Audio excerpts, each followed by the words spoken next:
Con el pueblo segoviano no se juega. Guerra tendrán. In the grainy footage, the group of youths, their faces covered, are showing off an arsenal of homemade explosive devices. The Segovian people are not to be played with. If you want war, war's what you'll get, one says. It was 8 months after we got tear gas covering the Segovia miners' strike, and the town had gone on strike again. This time, neither Matt nor I could get out there. But soon, sources began sending us frantic messages and passing us videos of disturbing scenes on familiar streets. This was one of those videos. Ahí tienen, vea.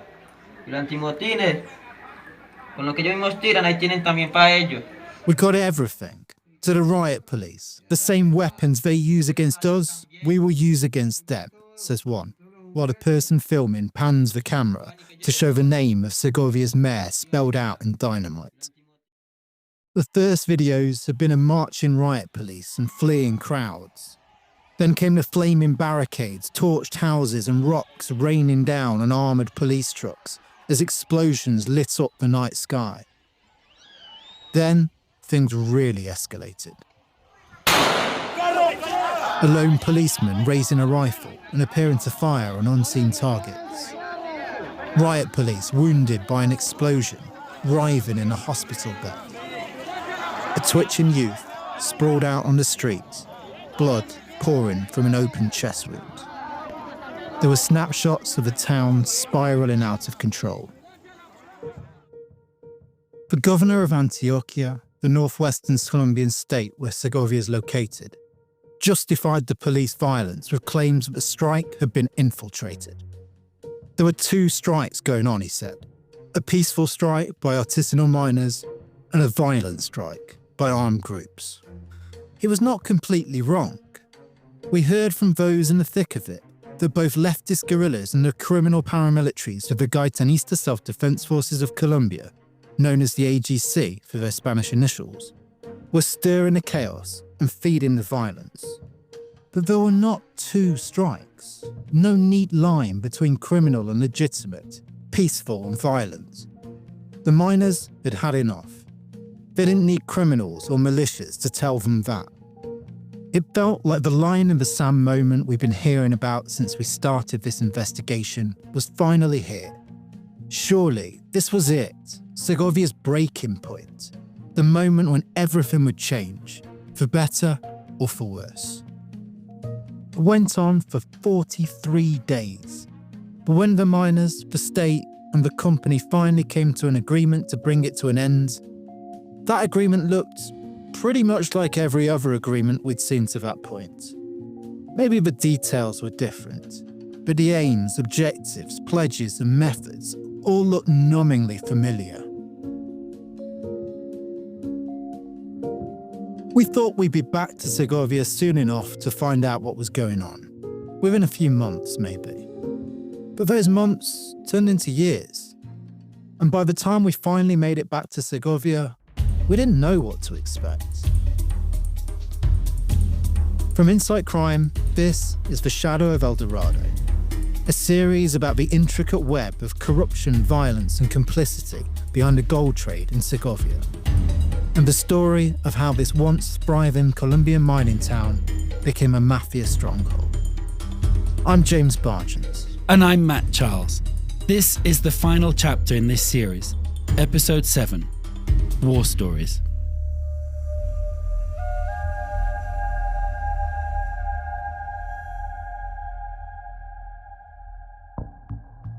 The first thing we saw on the mountain road descending into town was a landscape that had been transformed. Gran Colombia Gold, the Canadian multinational that has the legal rights to Segovia's gold, had left its mark while we had been away. So we're just up the hill from the El Silencio mine. This has changed a lot. I mean, when we first came here, this was basically like a green, idyllic little valley, all the Frontino cottages just dotted around the top. The little stream that kind of ran through the middle. And this is where Lionel brought us, right? To meet his friends, to show us the people that were living in the houses. And this is what all of them were telling us about. This is what all of them were worried about, that they were going to be kicked out and that this valley was going to be turned into, well, what is it? Processing plant. They set up a new processing plant here for the gold from El Silencio, but it's just, they've decimated the landscape. It's just a big crater, basically, filled with tailings from the mine, filled with rubble. So this is like the waste material after the processing that still has all the chemicals like the cyanide and the other chemicals they add to extract the gold, and it's just this grey toxic sludge. And that was not all that had changed. Hola Jaime, soy James. ¿Todo bien? La oficina de ustedes se cambió. ¿Dónde está lo nuevo? After a bit of wandering around, we tracked down the new office of the Mesa Minera, or Mining Roundtable, the organization that represents Segovia's informal miners. There we met Jaime Gallegos, the Mesa vice president and strike organizer from the last episode. ¿Cómo está? ¿Qué más, hombre? ¿Todo bien? When we asked Jaime what had been going on since we were there last, he immediately went back to the strike, the second one, the one where they had lost control. It had been, in its own way, a breaking point, but not quite how we'd been expecting. Que ha surgido ese paro para acá, pues nosotros era la esperanza de que era la solución con los acuerdos firmados, pero no. They'd been hopeful they'd finally find some solutions after signing the agreements that brought a stop to the fighting, Jaime told us. Se firmaron unos acuerdos, pero acuerdos que no fueron cumplidos. ¿Sí? But once again, there'd been little progress and both sides remained entrenched.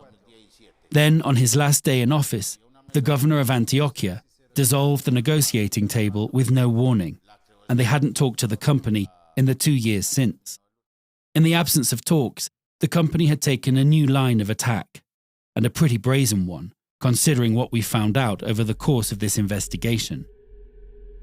La Gran Colombia se dedicó a demandar penalmente a los mineros. El 80% de los mineros están demandados por 5 delitos, patrocinadores al grupo al margen de la ley. Gran Colombia Gold had been pressuring prosecutors to bring criminal charges against the mines for, among other things, financing armed groups, Jaime told us.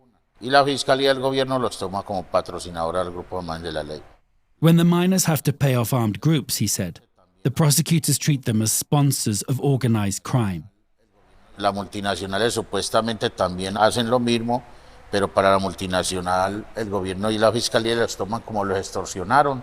Miners working for Gran Colombia, though, supposedly do the same, but then the company is seen as a victim of extortion. That wasn't the only criminal charge the company was pushing for. There were 5 in total. One that really made Jaime bristle was the charge of environmental crime. Since we'd been away, the informal miners had made a big push to lower their use of mercury.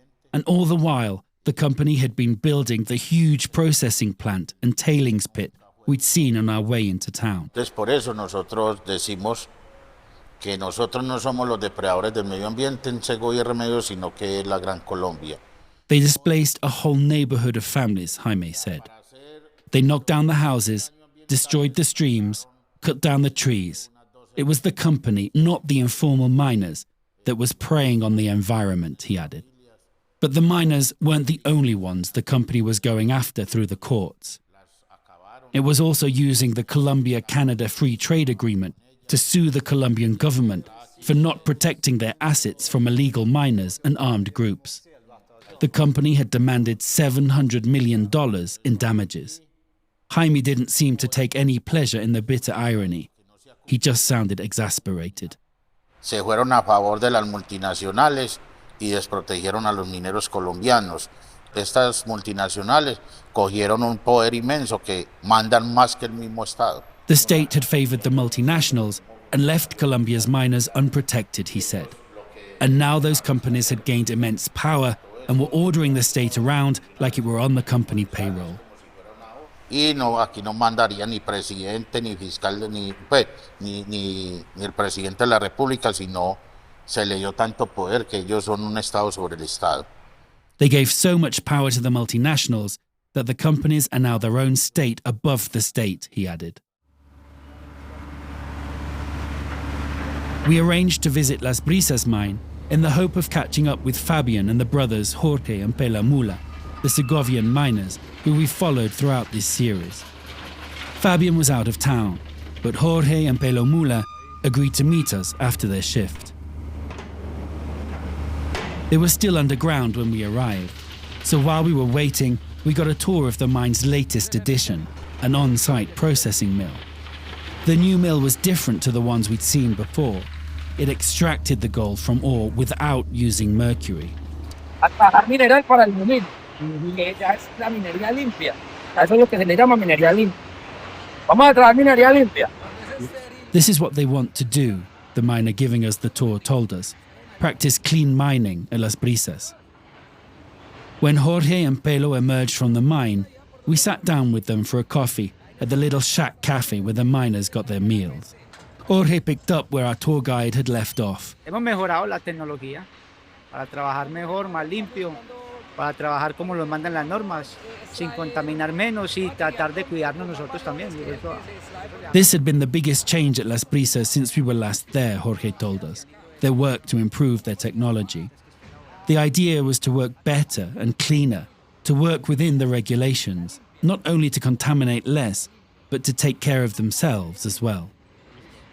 What they wanted, he said, was for all this to be sustainable, for it to support them into the future. But the new tilt towards sustainability couldn't mask the fact that the future seemed as precarious as ever. Jorge and Pelo Mula told us how since the breakdown in talks with Gran Colombia, Las Brisas had been involved in a legal battle over the mine's right to exist. There had already been several hearings, a site visit by a judge. They were waiting for a ruling, but, they said, were already prepared to keep fighting on the strange foreign ground of the courts until they'd exhausted every last appeal. But this was not their world, not their rules. And if at the end of it all the ruling went against them, well, then that would not be the end of it all. Se supone que eso va a pasar acá porque esa es la consigna de todos los mineros. Si cae una, caen todas. En otros, los mineros de Segovia, ninguno marca que caiga ninguno. If one mine falls, they all fall. That was the miners' slogan now, Pelo Mula told us. And if they tried to close one down, then everyone would fight back. A no dejar entregar. Entregamos la vida primero que toda la minería. We'll give up our lives before we give up mining, Pelo Mula said. It was a belief forged in the last strike, he explained. The town was shut down for more than 40 days as they battled police. But there was always food for everyone, always some farmer or retailer donating a cow, a pig, some oil or rice, he told us. Entonces, ¿qué aprendí? Que somos un pueblo unido, que aunque estamos en distintas minas, cuando nos toca luchar estamos todos juntos. I learned that we're a united people, Pelo Mula said. That when we have to fight, we're all in it together. But the battle with Gran Colombia was not the only conflict we wanted to ask them about. Since we were last there, yet another gold war had broken out. A new group had emerged from the pool of criminals left by the paramilitary demobilization, which was still churning out new generations a decade after the far-right militias had stood down. This time, they called themselves the Liberators of the Northeast. The name was like a grim echo through time. The first paramilitaries to arrive in Segovia, the death squad that had massacred 46 people back in 1988, had been called Death to the Revolutionaries of the Northeast. More than 30 years later, and a peace process later, history kept repeating itself. The objectives of the Liberators of the Northeast were the same as ever. They wanted to drive out their enemies, in this case, the AGC, and claim Segovia's gold for themselves.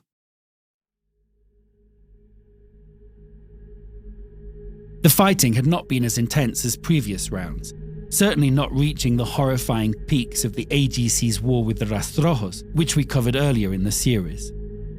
But it had dragged on for years, sporadically erupting with new atrocities. The latest had come a couple of weeks before we arrived, when the dismembered body of a 17-year-old had been found packed into plastic bags with a note signed by the AGC. Shortly after, a video of the boy being tortured to death circulated on social media. Both Jorge and Pelo Mula seemed more exhausted than scared when they talked about it. No mejoró nada, no mejoraron nada. Y entonces ellos por la búsqueda del territorio, porque ellos buscan el territorio donde hay abundancia de dinero, llega el uno, llega el otro y no siempre está en el medio. Nothing had gotten any better, Pelo Mula told us. They keep coming, looking for territories where there's money, and killing to lay claim to them. A lot of people had caught a bullet or watched someone die. That's just normal, he said. Once again, the miners were caught in the middle of it all. Entonces uno le toca hacerse el de la oreja mocha, el del oído sordo, no hemos visto a nada ni nadie, ni a usted ni al otro, porque sabemos que eso pasa en todo el país. Both sides had come to demand their tribute, and to demand that the miners didn't pay the other side. And so they had to play deaf and dumb, Jorge said. They saw nothing, not one side nor the other, because they know all too well what happens to people who talk about what they have seen in Colombia. It was clear to us that both Segovia's social conflict and its criminal conflict had entered new cycles. Or perhaps, more accurately, they'd been recycled, because the differences were in the details alone. But what had gone on before had not gone away. Segovia's gaping wound from the sacking of Frontino gold mines, the story we've explored throughout this series, was still not close to healing. Before we left for Segovia, we tried to get in touch with the old Frontino unionist, Leonel Carvalho, but he didn't reply to our texts, and when we rang, his phone went straight to voicemail. When we messaged his old friend Guillermo Willis, we found out why. I'm sorry to tell you, Guillermo wrote back, but Leonel died last year. Looks like Leonel's house is still there, though. Look at the top. It's that one, isn't it? Yeah, you're right. These have gone up. These have gone up like 2-3 floors. Yeah. But you can tell the Frontino houses because of the red roofs, like the red. roofs, yeah. When we got to town, we went up to Leonel's old house to see if we could find out a bit more about what had happened. Buenas tardes. Éramos como amigos del señor Leonel que vivía por allá. Sí. ¿Usted lo conocía? Arriba. Hace, ¿Ya no existe? sí, No. hace un año o algo así se murió. Sí. Ajá, Muy triste. sí. His neighbours told us how the cleaning lady had found Leonel passed out in his bathroom. He'd had an aneurysm. He was taken to hospital but never regained consciousness. We later learned that he'd just returned from a public hearing on Frontino in Medellin, where he'd broken down, shouting and crying inconsolably. After the news about Leonel, it was a relief to find Guillermo still as irrepressible as ever. ¿Qué más, hombre? ¿Qué tal? Qué gusto saludarlo. ¿Cómo vas? Bien, hijo, Qué bien. bueno verte. Eso, gracias. ¿Qué más? ¿Cómo vamos? ¿Ya almorzaron o qué? ¿Ya almorzaron? ¿Ya almorzaron? Sí. ¿Usted? Yo no he almorzado. Voy a pedir y conversar. Dale. Listo. But while he was alive and well, he had his own story to tell. Guillermo had by this time left Segovia for Medellin. He was in town to take care of some business, but it would be a short trip. To explain why, he took us up to what had been the neighbourhood of old Frontino cottages where he'd been living when we last spoke to him, but was now the Gran Colombia tailings pit. Mi casa se encontraba al frente de donde estamos en estos momentos, un sector llamado Ratón Pelado. Guillermo pointed out where his house used to be. It was now a toxic moonscape, filled with a deathly grey sludge. It started when Gran Colombia began construction on the tailings pit, he explained. Company representatives made the rounds, offering to buy residents out of their homes. But Guillermo refused. Al hacerle el reclamo a la empresa ofreció dinero por las casas. But as the houses had belonged to Frontino and their legal status was never settled, exactly who had the rights to them was a complicated issue. And while Guillermo had lived in his for years, he wasn't the only person with a claim to it. And that other person, who hadn't worked at Frontino and didn't live in Segovia, but had some convoluted family claim, was more than happy to take the money on offer. Y efectivamente, el hombre me hizo 3 visitas para tratar de sacarme de la casa. La última me la hizo acompañado de 3 motos más a las 9 de la noche, porque me venían a sacar a bala. Estaban armados. The man paid him 3 visits to try to get him out of the house, Guillermo said. The last of them was at 9 at night, when 3 motorbikes carrying a group of armed men appeared at his door. It was the AGC. Guillermo fled for Medellin, joining the ranks of the millions of Colombians that had been displaced in generations of conflict. Me lo encontré en Medellín y volvió y me repitió las amenazas, diciendo que yo bajaba a Segovia y que aquí me hacían algo. Entonces yo cuando bajo tengo que tener mucho cuidado de dónde, con quién estoy y dónde estoy. He told us how, when he went back to Segovia, they threatened him again, telling him if they saw him in town then something bad was going to happen. When I come back these days, I have to be very careful about who I'm with and where I go, he said. It felt like that whole broken generation of Frontino men that Lionel and Guillermo had been a part of was fading away, retreating into the history books, or perhaps, more accurately, being sucked down into that deathly grey sludge. Amazingly, though, the fight over the company was still going on. It had just moved to distant big city courtrooms. To hear about that, we headed back to Medellin to check in with another of the old Frontino men, former Frontino general manager Mario Piedrahita, who we met back in episode 3, when he talked us through the boxes and boxes of documents he'd accumulated over his years in the struggle.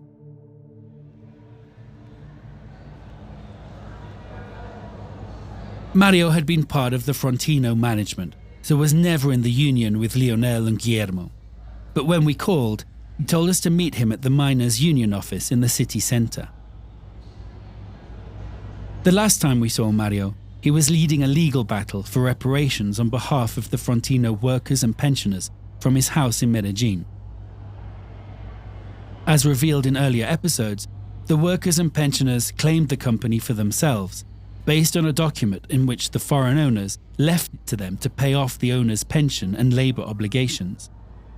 But those promises were never fulfilled, and instead, the company was liquidated and its assets sold off to Gran Colombia Gold.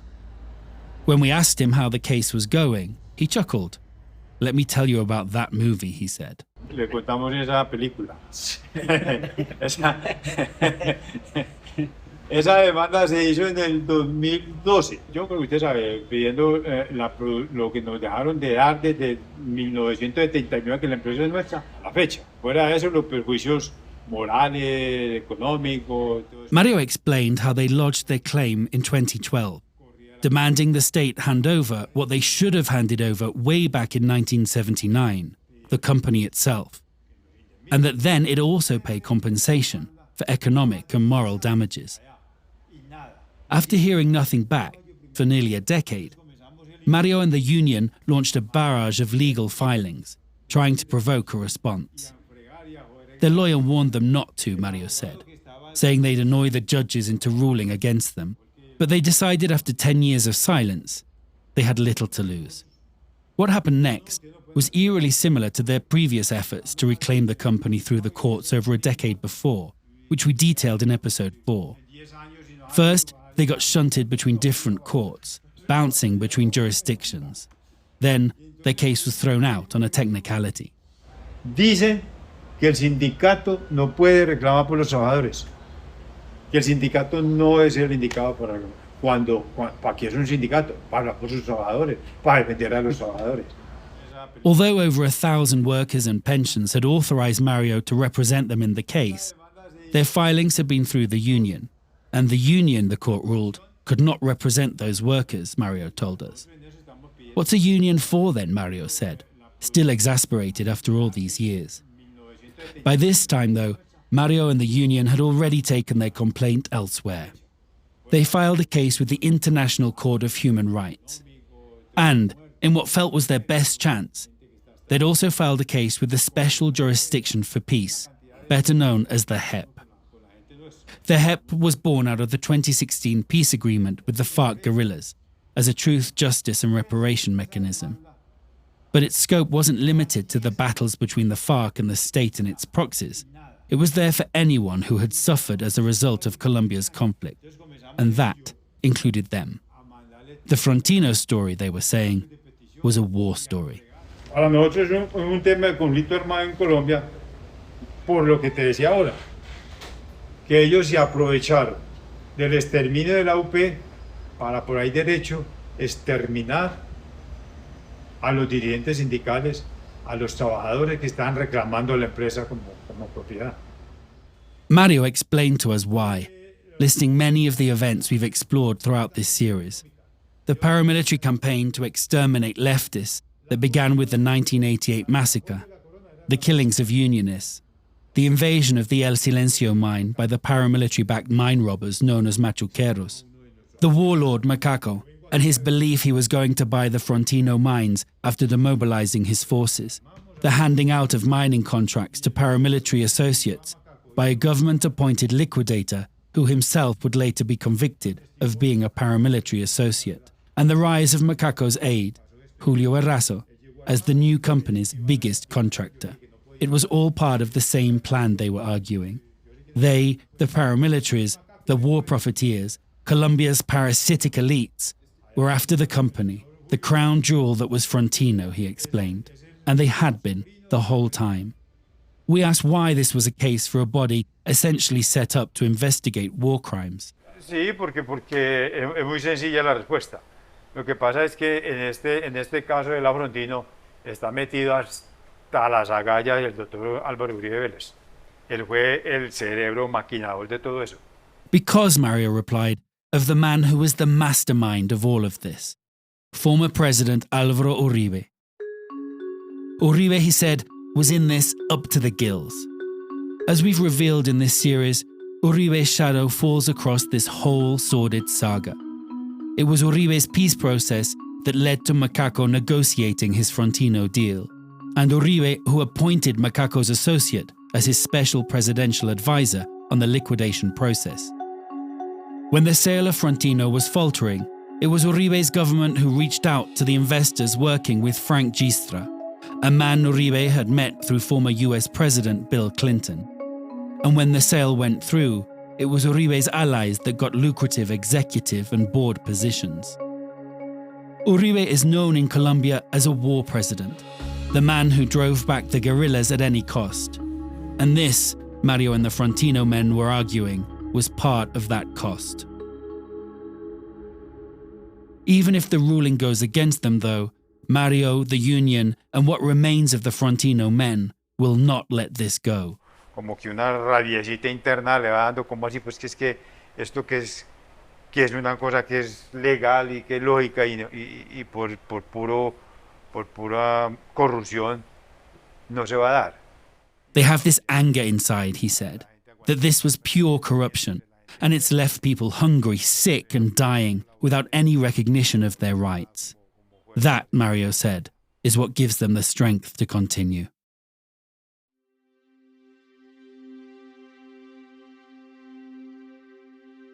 For their HEP filing, Mario and the union had woven all of Segovia's traumas into one story that explains everything.